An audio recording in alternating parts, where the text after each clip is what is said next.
بسم الله الرحمن الرحيم.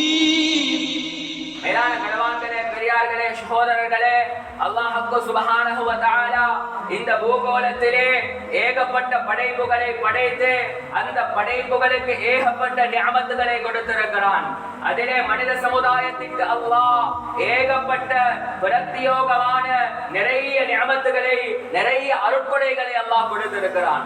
அல்லாஹ்வால் கொடுக்கப்பட்ட நிஅமத்துகள், அருட்கொடைகளில் மிக மிக முதன்மையான அருட்கொடை என்றால் அதுதான் ஈமானும் இஸ்லாமுமாக இருந்து கொண்டிருக்கிறது. மேலான கணவான்களே, பெரியார்களே, சகோதரர்களே, பாடல் ஈமான் வல் இஸ்லாம், ஈமானுக்கும் இஸ்லாத்திற்கும் பின்னால் அல்லாஹ் மனித பிறப்பிற்கு, மானிட சமுதாயத்திற்கு கொடுத்த மிகப்பெரிய ஒரு பொக்கிஷம் என்றால், மிகப்பெரிய ஒரு அருட்கொடை என்றால் அது அஸ்ஸிஹது, ஆரோக்கியமாக இருந்து கொண்டிருக்கிறது. மேலான கணவான்களே, பெரியார்களே, சகோதரர்களே, ஒரு மனிதனுடைய இபாதத்தை ஆரோக்கியம் முடிவு செய்கிறது. ஒரு மனிதனுடைய சம்பாத்தியத்தை ஆரோக்கியம் முடிவு செய்கிறது. ஒரு மனிதனுடைய தொழில் வாய்ப்பை ஆரோக்கியம் முடிவு செய்கிறது. ஒரு மனிதனுடைய குடும்ப வாழ்க்கை ஆரோக்கியம் முடிவு செய்கிறது. ஒரு மனிதனுடைய குழந்தை வளர்ப்பு ஆரோக்கியம் முடிவு செய்கிறது. ஒரு மனிதனுடைய அண்டை வீட்டார்களுடைய சம்பந்தம் ஆரோக்கியம் முடிவு செய்கிறது. அவனுடைய ஒட்டுமொத்த வாழ்க்கையையும் ஆரோக்கியம் தான் முடிவு செய்கிறது. இபாதத்துக்கு சில கட்டங்களில் ஆரோக்கியம் நிபந்தனையாக இருக்கிறது. மேலான கணவான்களே, பெரியார்களே, சகோதரர்களே, ஆரோக்கியம் என்பது அல்லாஹ்வால் மனித சமுதாயத்திற்கு கொடுக்கப்பட்ட மிகப்பெரிய ஒரு நிஅமத்தாக இருக்கிறது. அதனால் தான் நபி ஸல்லல்லாஹு அலைஹி வஸல்லம் அவர்கள் சொன்னார்கள், நிஅமதான், ரெண்டு நிஅமத்துகள் இருக்கிறது, மக்பூனுன் ஃபீஹிமா கஸீரும் மினன் நாஸ், மக்களில் அதிகமானோர் அதனை வீணடித்துக் கொண்டிருக்கிறார்கள், அதிலே பராமுகமாக இருக்கிறார்கள். அஸ்ஸிஹது வல் ஃபராக், ஆரோக்கியத்தை வீணடிக்கிறார்கள். அதே போல வல் ஃபராக், ஓய்வு நேரத்தை வீணடித்துக் கொண்டிருக்கிறார்கள். மேலான கணவான்களே, பெரியார்களே, சகோதரர்களே, ஆரோக்கியம் அல்லாஹ்வால் தரப்பட்ட பொக்கிஷம், அவனால் தரப்பட்ட நிஅமத். அந்த ஆரோக்கியத்தை நாம் எமது கைகளாலே கொலை செய்து கொண்டிருக்கிறோம், எமது கைகளாலே குழி தோண்டி புதைத்துக் கொண்டிருக்கிறோம், நாமே அதனை வீணடித்துக் கொண்டிருக்கிறோம். இக்காலத்தை பொறுத்தவரையில் எமது வாலிபர்களாக இருக்கலாம், எமது வயோதிபர்களாக இருக்கலாம், அதாவது தெளிவாக சொல்வதாக இருந்தால் ஒரு சிறிய கோயிலை துண்டின் மூலமாக ஆரோக்கியத்தை கொலை செய்கிறார்கள்.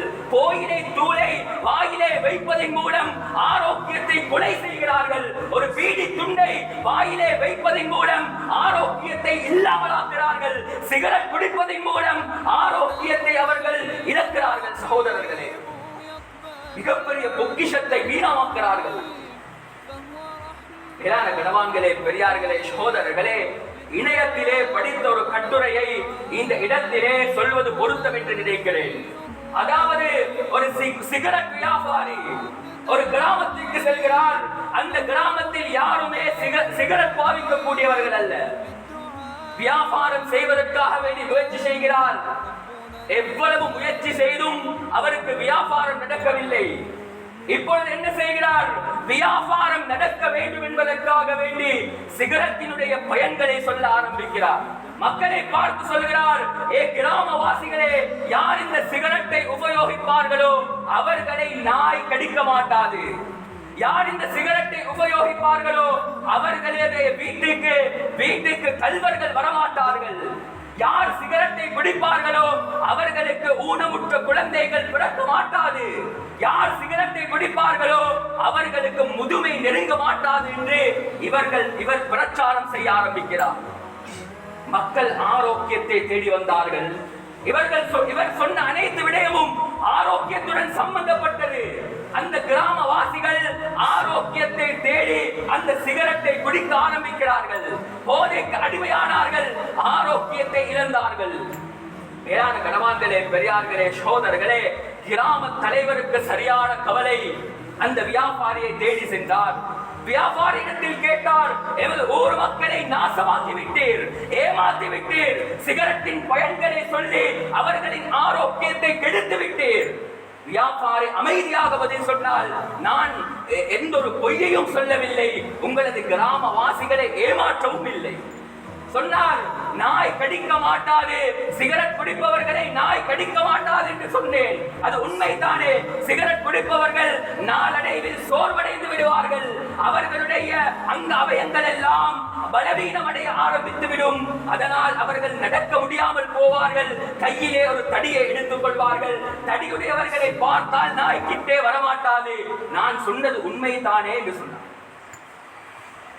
இரண்டாவது என்ன சொன்னார்?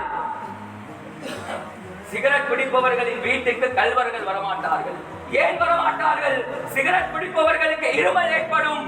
இரவெல்லாம் இருமிக் கொண்டிருப்பார்கள். கல்வன் வந்தால் வீட்டிலே யாரோ ஒழித்துக் கொண்டிருக்கிறார் என்று கல்வன் கூட வரமாட்டார். சொன்னது உண்மைதானே. தலைவரிடத்தில் கேட்கிறார் வியாபாரி. மூன்றாவது என்ன சொன்னார்? ஊனமுற்ற குழந்தைகள் பிறக்காது. நான் சொன்னது உண்மைதான். சிகரெட் பிடிப்பவர்கள் அவர்கள் ஆண்மையை இழந்து விடுவார்கள். ஆண்மையை இழந்து விட்டால் குழந்தைகளே பிறக்க மாட்டாது. குழந்தை பாக்கியம் எடுக்கப்பட்டு விடும். இப்படி இருக்க ஊனமுற்ற குழந்தைகளுக்கு வாய்ப்பே இல்லையே என்று சொல்கிறார். மூன்றாவது என்ன சொன்னார்? நான்காவது, முதுமை நெருங்கவே மாட்டாது. வியாபாரி சொல்கிறார், நான் உண்மைத்தானே கூறினேன். சிகரெட் பிடிப்பவர்கள் இருக்கிறார்களே, ஆரோக்கியத்தை இழந்து வாலிபத்திலோ முதுமையை அடைவதற்கு முன்னாலே அவர்கள் வஃபாத்தாகி விடுவார்கள், மௌத்தாகி விடுவார்கள். முதுமைக்கு என்ன வேலை இருக்கிறது? கணவான்களே, பெரியார்களே, சகோதரர்களே, சொல்ல வரக்கூடிய விடயம் என்னவென்றால், நாம் ஒரு சிறிய அற்ப சொற்ப லாபத்திற்காக வேண்டி இறைவனின் மிகப்பெரிய நியமத்தை கொலை செய்து கொண்டிருக்கிறோம். அந்த ஆரோக்கியத்தை வீணமாக்கிக் கொண்டிருக்கிறோம். உத்தம நபிகள் ஸல்லல்லாஹு அலைஹி வஸல்லம் ஆரோக்கியத்துக்காக வேண்டி எவ்வளவு துஆ செய்திருக்கிறார்கள். பாடமாக்க வேண்டும். அல்லாஹும்ம இன்னி அஸ்அலுகல் அஃவ வல் ஆஃபியத ஃபித் துன்யா வல் ஆகிரா. யா அல்லாஹ், எனக்கு மன்னிப்பையும் ஆரோக்கியத்தையும் துன்யாவிலும் ஆகிராவிலும் நசீபாக்கு யா அல்லாஹ். நபி அவர்கள் கேட்ட துஆ, அல்லாஹும்ம இன்னி அஸ்அலுகல் ஆஃபியத ஃபீ தீனி வ துன்யாய வ அஹ்லி வ மாலி. யா அல்லாஹ், எனக்கு ஆரோக்கியத்தை தீனிலே நசீபாக்கு யா அல்லாஹ். உன்னுடைய கடமைகளை நிறைவேற்றுவதற்கு ஆரோக்கியத்தை தந்திரு யா அல்லாஹ். துன்யாவின் எல்லா விடயங்களையும் செய்வதற்கு எனக்கு ஆரோக்கியத்தை தந்திரு யா அல்லாஹ். என்னுடைய குடும்பத்திற்கு ஆரோக்கியத்தை நசீபாக்கு யா அல்லாஹ். வமாலி, என்னுடைய பணத்திலும் ஹலாலான பணமாக ஆக்கி அந்த பணத்திலே ஆரோக்கியத்தை நசீபாக்கு யா அல்லாஹ். நபி அவர்கள் கேட்ட துஆ, அல்லாஹும்ம ஆஃபினி ஃபீ பதனி, அல்லாஹும்ம ஆஃபினி ஃபீ சம்இ, அல்லாஹும்ம ஆஃபினி ஃபீ பஸரி. யா அல்லாஹ், உடம்பில் ஆரோக்கியத்தை தந்திரு யா அல்லாஹ். கண்ணிலே ஆரோக்கியத்தை தந்திரு யா அல்லாஹ். செவி புலன்களிலே ஆரோக்கியத்தை தந்திரு யா அல்லாஹ். நபி அவர்கள் கேட்ட துஆ. கணவான்களே, பெரியார்களே, சகோதரர்களே, இந்த இஸ்லாம், இந்த ஷரியத் ஆரோக்கியத்திற்கு அவ்வளவு முக்கியத்துவம் கொடுக்கிறது. ஏன் தெரியுமா? ஒவ்வொரு மனிதனும் ஆரோக்கியமாக இருந்தால்தான் இறைவனின் கட்டளைகளை அவனால் நிலைநிறுத்த முடியும். ஆரோக்கியமற்றவன் அவனுக்கு ஹஜ் கடமை கிடையாது. ஆரோக்கியமற்றவன் அவனுக்கு உம்ரா கடமை கிடையாது. ஆரோக்கியமற்றவன் அவனுக்கு நோன்பு கூட கடமை கிடையாது. கணவான்களே, பெரியார்களே, சகோதரர்களே, அதனால் ஆரோக்கியம் அந்த அளவுக்கு முக்கியம் வாய்ந்ததாக இருக்கிறது. இந்த ஆரோக்கியத்தை சீரழிக்கக்கூடிய, இந்த ஆரோக்கியத்தை சின்ன பின்னமாக்கக்கூடிய, இந்த ஆரோக்கியத்தை பற்றி எரிக்கக்கூடிய இரண்டு விடயங்களை குர்ஆனும் ஹதீஸும் எமது உம்மத்துக்கு சொல்லி தந்திருக்கிறது. அதில் முதலாவது என்ன? அஸ்ஸிஹர், சோனியம் ஆரோக்கியத்தை இழக்க செய்துவிடும். சோனியம் ஒரு மனிதனை மௌத்தாக்கிவிடும். சோனியம் ஒரு மனிதனை குழிக்குள்ளால் தள்ளிவிடும். ஒரு கூட்டம் சோனியம் இல்லை என்று சொல்கிறார்கள். குர்ஆன் ஹதீஸ் சோனியம் இருக்கிறது என்று சொல்கிறது. நபி அவர்களுக்கும் சோனியம் செய்யப்பட்டிருக்கிறது. குர்ஆன் ஹதீஸுக்கு மாற்றமான கருத்து சொல்பவர்களுக்கு என்ன பெயர் சொல்வது என்பது இந்த இடத்தில் தெளிவாக சொல்ல வேண்டிய அவசியம் கிடையாது. கணவான்களே, பெரியார்களே, சகோதரர்களே, நபி அவர்களுக்கு சூனியம் செய்யப்பட்டது. உத்தம நபிகள் ஸல்லல்லாஹு அலைஹி வஸல்லம் அவர்களுக்கு லபீத் இப்னுல் அக்ஸம் என்ற யஹூதி சூனியம் செய்தான். நபி அவர்களின் புனிதமான முடிகளை எடுத்து, நபி அவர்களின் அந்த புனிதமான தலையை வாரக்கூடிய சீப்புகளின் பட்களை எடுத்து 8 முடிச்சுகளிட்டு ஒரு பாலடைந்த கிணற்றுக்குள்ளால் வீசி நபி அவர்கள் சூனியம் செய்யப்பட்டார்கள். அந்த தாக்கம் நபி அவர்களை படுக்க வைத்தது. இந்த அளவுக்கு புகாரி முஸ்லிமுடைய ரிவாயத் எந்த அளவுக்கு இமாம் புகாரி அவர்கள் எழுதுகிறார்கள் என்றால், சூனியம் செய்யப்பட்டதற்கு பின்னால் அந்த தாக்கத்தை நபி அவர்கள் உணர்கிறார்கள். நபி அவர்கள் ஏதாவது ஒன்றை செய்வார்கள், உடனே மறந்து விடுவார்கள். ஏதாவது ஒன்று செய்யவில்லை என்றாலும் நான் செய்து விட்டேன் என்பதாக நினைப்பார்கள். அவ்வளவு ஒரு பெரிய தாக்கம். நபி அவர்கள் படுக்கையில் இருக்கும் பொழுது 2 மலக்குமார்களின் மூலம் நபி அவர்களுக்கு அல்லாஹ் ஷிஃபாவை கொடுக்கிறான். 2 சூறாக்கள் இறக்கப்பட்டது. சூரத்துல் ஃபலக், சூரத்துன் நாஸ், 8 ஆயத்துகள் 8 முடிச்சுகளை அவிழ்த்து விட்டது. மினல் ஜின்னதி வன் நாஸ், கடைசி ஆயத்தை ஓதுகிறார்கள் நபி அவர்கள். சுப்ஹானல்லாஹ், கஅன்னமா நுஷித மின் கிபால். அந்த ஹதீஸிலே எழுதப்படுகிறது, நபி அவர்கள் உற்சாகமாக எழுந்து நின்றார்கள். எழும்பவே முடியாத நபி அவர்கள் உற்சாகமாக எழும்பி நின்றார்கள். உதாரணத்துக்கு சொல்வதாக இருந்தால், ஒரு மனிதரை ஒரு கயிற்றினால் இழுக்க கட்டி 10 நிமிடங்கள் அப்பாறு விட்டு அந்த கயிற்றை அகற்றினால் எவ்வளவு உற்சாகமாக எழுந்து நிற்பாங்களோ அதே போல் நபி அவர்கள் எழுந்து நின்றார்கள். கண்ணமா ருஷிதம் இங்கால். கணவான்களே, பெரியார்களே, சகோதரர்களே, சூனியம் அது உண்மையானது. அல்லாஹ் அதற்கென்ற பிரதிபலிப்பை அல்லாஹ் வைத்திருக்கிறான். அந்த பிரதிபலிப்பை உருவாக்கும் சக்தி அல்லாஹ்வுக்கு இருக்கிறது. அல்லாஹ்வுடைய சுன்னாவாக அதனை மாற்றி இருக்கிறார். கணவான்களே, பெரியார்களே, சகோதரர்களே, இக்காலத்திலும் நடைபெற்றுக் கொண்டிருக்கிறது. பொறாமையினால் எமது சமுதாயமே எமது சகோதரர்களுக்கு சூனியம் செய்கிறார்கள். அல்லாஹ் பாதுகாக்க வேண்டும். கணவான்களே, பெரியார்களே, சகோதரர்களே, எனது நண்பன் கிட்டத்தட்ட 15 வருடங்கள் சோனியத்தால் கஷ்டப்பட்டான். அது சோனியமா என்று தெரியாது. நோய் என்ற நினைப்பில் உலக வைத்தியர்களிடத்தில் 15 வருடங்கள் வைத்தியம் பார்த்திருக்கிறார். 15 வருடங்கள் எத்தனையோ லட்சங்கள் செலவழித்திருக்கிறார். உலகத்தினுடைய இலங்கையினுடைய எல்லா வைத்திய துறையின் நிபுணத்துவம் வாய்ந்தவர்களையும் சந்தித்திருக்கிறார். எல்லா ஸ்கேன்களும் எடுக்கப்பட்டது. கடல் தாண்டி இந்தியா வரைக்கும் சென்று எல்லா வைத்தியமும் செய்து பார்த்தார். 15 வருடம் வைத்தியத்திலே தோல்வி காணுகிறார். கணவான்களே, பெரியார்களே, சகோதரர்களே, அவர் ஒரு ஆலிமும் கூட. அந்த வருத்தத்துடன் குர்ஆனை ஹதீஸை படித்து அவர் ஆலிமாக மாறினார். ஆலிம் ஆனதற்கு பின்னால் அதே வருத்தத்துடன் என்னுடன் வருட வக்தையும் ஆரம்பித்தார். வருட வக்து முடிவிலே சுப்ஹானல்லாஹ் ருக்யா ஷரீயா செய்யப்பட்டது அவருக்கு. கணவான்களே, பெரியார்களே, சகோதரர்களே, சூனியத்திற்கு குர்ஆன் ஹதீஸ் சொல்லும் மருத்துவம் என்ன? ருக்யா ஷரீயா, ஷரியத் பேசுகிறது. இன்னென்ன துஆக்கள் ஓதப்பட வேண்டும், இன்னென்ன விதத்திலே ருக்யா செய்யப்பட வேண்டும். அதே அடிப்படையில் எனது நண்பருக்கும் ருக்யா செய்யப்பட்டது. சுப்ஹானல்லாஹ், 15 வருடத்திற்கு பின்னால் அல்லாஹ் அவருக்கு ஷிஃபாவை நசீபாக்கினார். இன்று திருமணம் முடித்து பிள்ளைகளுடன் ஆரோக்கியமாக இருக்கிறார். சூனியம் உண்மையானது.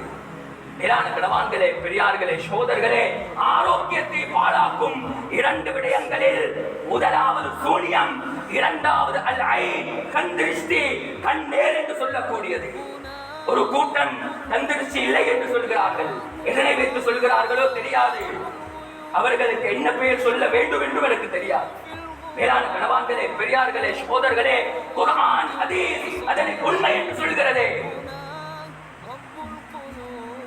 கணவான்களே, பெரியார்களே, சகோதரர்களே, ஹஜ்ரத் யாக்கூப் அலைஹிஸ்ஸலாத்து வஸ்ஸலாம் அவர்களுக்கு 12 குழந்தைகள்.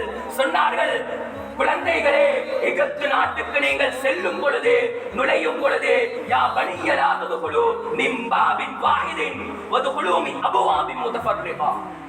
சொன்னார்கள், குழந்தைகளே, நீங்கள் எகிப்து நாட்டிற்குள்ளால் நுழையும் பொழுது ஒரே பாதையில் செல்லாதீர்கள், ஒரே வாயிலே செல்லாதீர்கள், பலரும் பல பாதையிலே செல்லுங்கள். மக்களின் கண்கள் உங்களை தாக்கிவிடக் கூடாது, கண்திருஷ்டி பட்டுவிடக் கூடாது. அதை சொல்லிவிட்டு இன்னொரு விடயத்தையும் சொன்னார்கள். அதாவது அல்லாஹ்வின் முடிவிலே உங்களுக்கு கண்ணூறு கண்ணேறு பட வேண்டும் என்றிருந்தால் அதனை என்னால் தடுக்க முடியாது என்று சொன்னார்.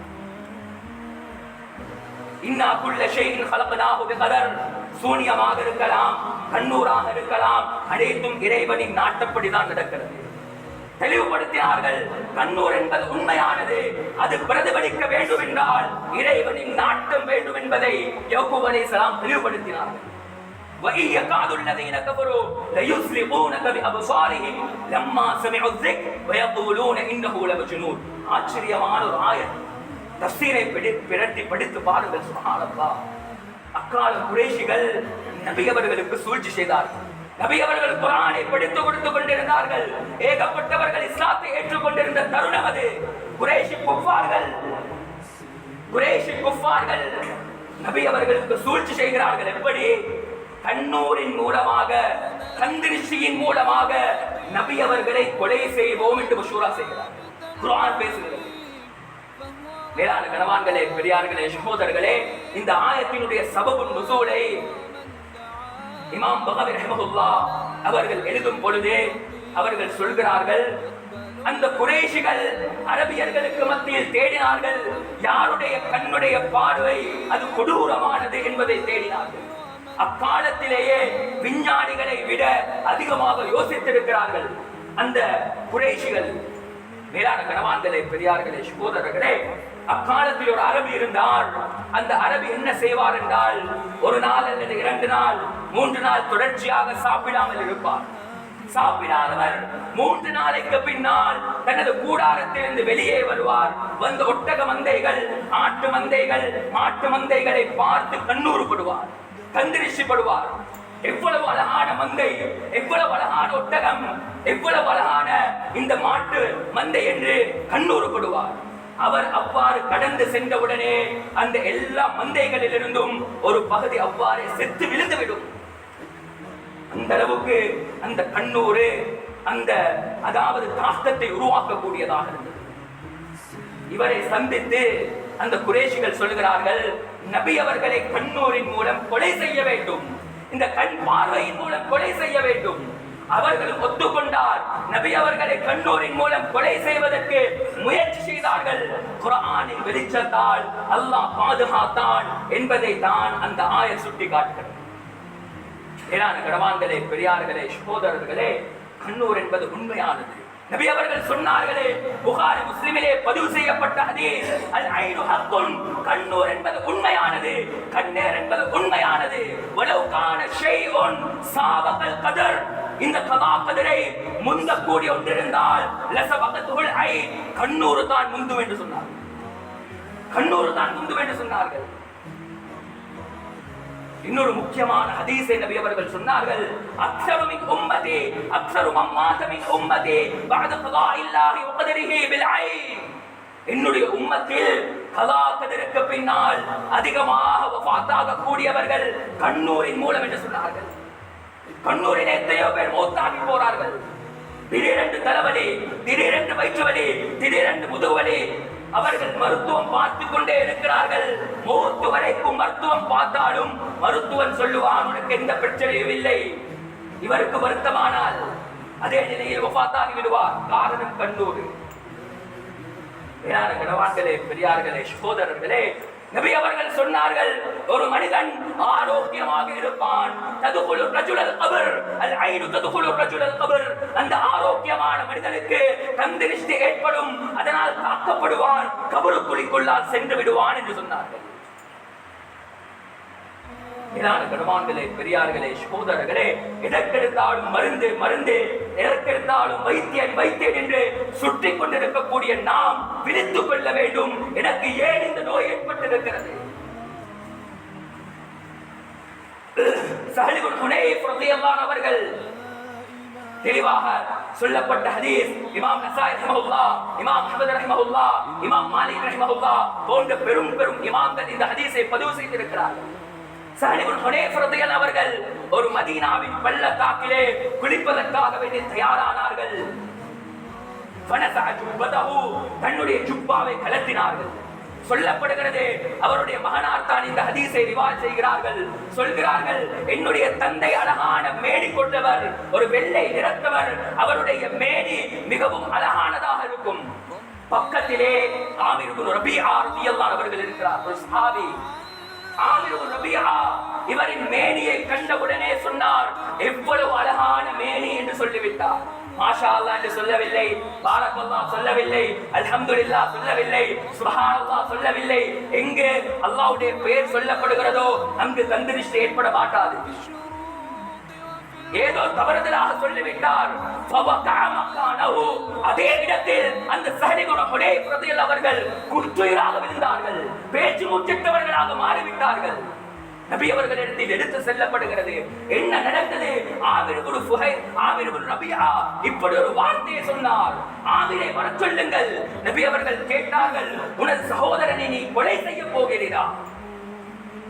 அல்லாஹ் பர்னத்த, அல்லாஹ் பர்னத்த, பாரக்கல்லாஹ் என்று சொல்ல வேண்டியதானே. ஏழாறு கணவான்களே, பெரியார்களே, சகோதரர்களே, நபி அவர்கள் அதற்கு பின்னால் அதற்கான நிவாரணத்தை சொல்லிக் கொடுத்தார்கள். வக்தசில், ஆமிரே, நீ உன்னுடைய உடம்பை கழுவி கொண்டு வாருங்கள். ஆமிர் அவர்கள் முகத்தை, கைகளை, முழங்காலை, அவர்களுடைய உள்ளங்காலை, தன்னுடைய உடம்பை கழுவி அந்த தண்ணீரை கொண்டு வந்து நபி அவர்களிடத்தில் கொடுத்தார்கள். அதன் மூலம் ஸஹல் இப்னு ஹுதைர் ரலியல்லாஹு அவர்கள் குளிப்பாட்டப்பட்டார்கள். ஃபபரிஅ மின் ஸஅதிஹி, அதே நொடிப்பொழுதில் அவருக்கு அல்லாஹ் ஷிஃபாவை கொடுத்தான். மேலான கணவான்களே, பெரியார்களே, சகோதரர்களே, கண்ணூருக்கு மிகப்பெரிய மருத்துவம் என்ன தெரியுமா? யாரு கண்ணூறு பட்டார்களோ அவருடைய உடம்பை கழுவி கண்ணூறு, அதாவது அந்த கண்ணூரின் மூலம் பாதிக்கப்பட்டவரை குளிக்க வைக்க வேண்டும். இதுதான் உண்மையான மருத்துவம். முந்தி காலத்திலே இமாமார்கள் சொல்வார்களே, ஹவுது தண்ணி எடுத்து வாருங்கள், அதிலே ஷிஃபா இருக்கிறது என்று சொல்லுவார்களே, காரணம் இதுதான். மேலான கணவான்களே, பெரியார்களே, சகோதரர்களே, ஒரு சிலரின் யோசனை இருக்கலாம், இது உண்மையாக இருக்குமா? குர்ஆன் ஹதீஸ் இது நிரூபித்திருக்கிறது. குர்ஆன் ஹதீஸை பார்த்த விஞ்ஞானிகளும் இதனை நிரூபித்திருக்கிறார்கள். கண் திருஷ்டி என்பது உண்மையானது. விஞ்ஞானிகள் என்ன சொல்கிறார்கள்? கண்ணூர் என்றால், ஈவில் என்றால், அவன் அதாவது ஒரு மனிதன் பொறாமை கொள்கிறான்.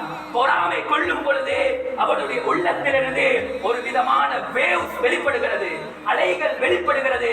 அந்த அலைகள் நச்சுத்தன்மை கொண்டது. அந்த நச்சுத்தன்மையான அலைகள் கண்ணின் மூலமாக அந்த பிற மனிதனை தாக்குகிறது என்று சொல்கிறார். நபி அவர்கள் எப்பொழுதோ சொன்னதை இந்த விஞ்ஞானிகள் இப்பொழுது உண்மைப்படுத்துகிறார்கள். அதுதான் உண்மை. விஞ்ஞானிகள் அறிவாளிகள் என்று நான் சொல்ல வரவில்லை. மேலான கணவான்களே, பெரியார்களே, சகோதரர்களே, நபி அவர்கள் தான் அறிவாளி. அவர்கள் தான் கொடுக்கப்பட்டவர். எப்பொழுதோ சொல்லிவிட்டார் அந்த விடயங்களை.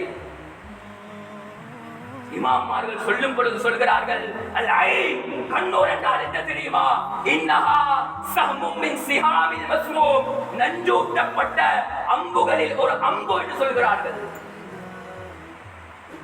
கணவான்களே, பெரியார்களே, சகோதரர்களே, ஏன் கண்ணூர் ஏற்படுகிறது? கண்ணூர் ஏன் ஏற்படுகிறது என்றால் அதற்கான மிக முக்கியமான காரணம், முதல் காரணம் பொறாமைதான். நாம் எமது சகோதரனை பார்த்து பொறாமைப்படுவது.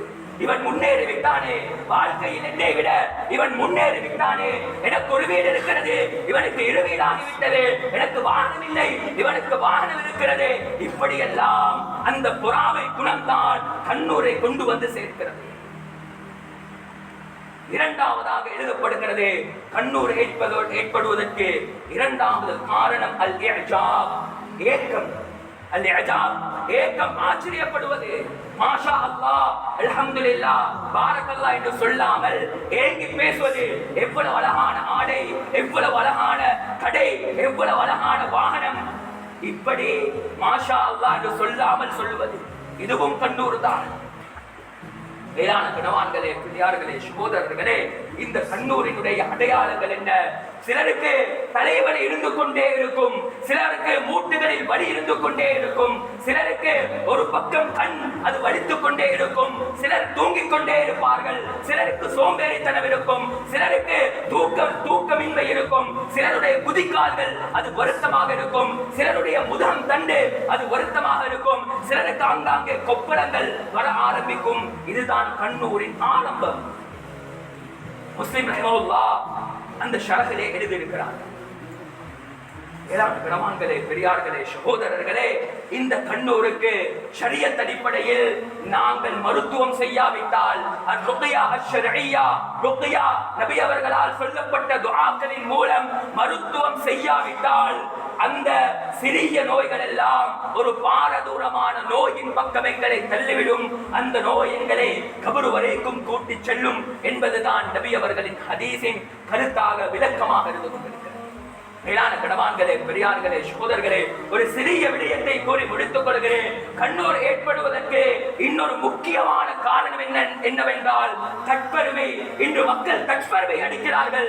ஏதாவது ஒரு சின்ன விடயமாக இருந்தாலும் அதனை பேஸ்புக்கிலே போட்டு விடுகிறார்கள், அதனை ஸ்டேட்டஸாக போட்டு விடுகிறார்கள். திருமணம் முடியும் பொழுது ஸ்டேட்டஸிலே போடுகிறார்கள், பேஸ்புக்கிலே போடுகிறார்கள். அவர்களின் எண்ணம் நனவாக இருக்கும். பார்க்கக்கூடியவர்கள் எல்லாம் நல்ல எண்ணத்தில் பார்க்க மாட்டார்கள். அனைவர்களின் கண்களும் நல்ல கண்களாக இருக்க மாட்டாது. நாளடைவிலே திருமண வாழ்க்கையில் பிரச்சனை. எங்கோ பட்ட கண்ணூர். குழந்தை கிடைத்தவுடனே பேஸ்புக்கிலே போடுகிறார்கள், ஸ்டேட்டஸிலே போடுகிறார்கள். குழந்தைக்கு திடீரென்று நோய், காரணம் கண்ணூர். ஒரு சிறிய சாப்பாடு சமைக்க முடியாது, ஸ்டேட்டஸிலே போடுகிறார்கள். ஒரு பயணம் செல்ல முடியாது, அதுவும் பேஸ்புக்கிலே இருக்கிறது. ஒரு வீடு கட்ட முடியாது, ஒரு நலவு நடக்க முடியாது, ஒரு நல்ல ஆடை அணிய முடியாது, ஸ்டேட்டஸிலே இருக்கிறது. பெருமை மூலமாக போடுகிறார்கள், காட்டுவதற்கு போடுகிறார்கள். அங்கே நோயை சம்பாதிக்கிறார்கள். முட்டாள்தனமான வேலை இதெல்லாம்.